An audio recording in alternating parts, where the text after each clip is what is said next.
안녕하세요. 5월 15일 15일월 해외 종합뉴스 요약입니다. 쉐이크 샤크에 대한 뉴스입니다. 미국의 액티비스트 투자자 인게이지드 캐피털은 쉐이크 샤크에서 세계의 이사회 자리 획득을 위한 대리인 전투를 계획 중이며, 인게이지드는 이를 통해 2년 이내에 회사의 수익성을 2배로 향상시키고 회사의 스태거드 보드 방식을 폐지함으로써 자신들의 이사회 후보를 출마할 계획입니다. 인게이지드 캐피털과 쉐이크 샤크는 아직 응답하지 않았습니다. 다음은 러시아의 선언에 관한 뉴스입니다. 러시아의 외교부 국장인 서지아이 라이어브코브 부위원장은 CFE 조약이 러시아의 안보 이해에 반한다고 밝히면서 러시아가 이 조약에서 벗어나는 것이 적절하다고 말했습니다. 이에 따라 러시아의 국회는 이번 주에 CFE 조약을 공식적으로 폐기할 것입니다. 다음은 뉴몬트 코퍼레이션이 뉴크레스트 마이닝을 인수하겠다는 뉴스입니다. 2,880억 호주 달러, 약 1조 9,200억 원에 비례하는 거래는 금광회사 중 최대 규모의 합병 거래입니다. 이 거래는 3월에 완료된 비슷한 업계 수익 증대 목적의 야마나 골드 인수 거래에 이어 금광산업의 규모 변화를 불러올 것입니다. 다음은 터키 대선 결과 발표 이후 처음 나온 뉴스입니다. 대선에서 승자가 명확하지 않아 러외국환 시장에서 공포심이 계속되고 있습니다. 이번 대선 결과를 둘러싼 불확실성은 다음 라운드에서 발생할 수 있는 불확실성과 가장 크게 다가올 것으로 예상됩니다.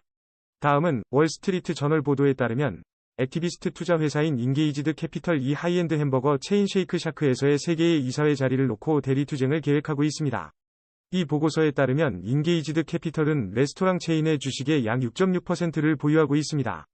약 6개월 동안 기업 경영진과 대화를 해온 인게이지드 캐피털은 회사의 보통 이사회를 없애는 것과 회사의 수익률을 2배로 높일 방법 등을 제안해왔습니다. 다음은 블룸버그 뉴스입니다. 미국 증시 선물이 하락했습니다. 또한 달러는 대부분 안정적으로 움직이고 있습니다. 이번 주 중 중국에서는 단기 차입 금리가 몇 토막 정책에 따라 예상되고 있습니다. 물결표합니다.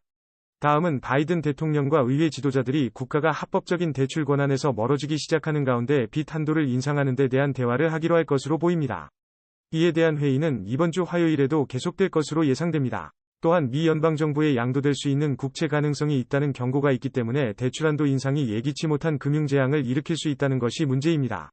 다음은 뉴크레스트 마이닝이 설립자 주주들의 지지를 받아 뉴몬트가 제시한 1조 8,260억 원 대규모 인수 제안에 찬성한다는 뉴스입니다. 뉴크레스트 주주들의 승인을 필요로 하는 이번 제안은 이에 따라 세계 최대 금광으로 자리 잡는 뉴몬트를 강화할 것으로 전망합니다. 다음은 캐나다 최대의 석유 생산 지역에서 실내 절반 이상이 타버린 피해에서 벗어난 지난년 대비 더 높은 온도로 인한 산불에 대한 뉴스입니다. 지난 일요일까지 주내 활발히 성난 87개의 화재 중 24개가 통제 불가능한 수준에 이르렀습니다.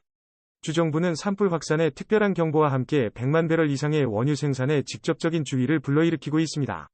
다음은 그룹 오브 세븐, G7 국가수장들이 이번 주 일본에서 열리는 회의에서 러시아에 대한 새로운 제재 조치를 발표할 예정이라는 기사입니다. 이번 새로운 조치에서는 거래금지 대상 제품의 목록이 더 상세해질 전망이며, 러시아의 군사적 지원을 받는 소재와 업체들에 대한 제재도 더욱 강화될 것입니다. 이번 조치는 미국이 다른 G7 국가들에게 조치 강화를 촉구한 데 이어 전개됩니다. 그럼 오늘의 요약을 마칩니다. 감사합니다.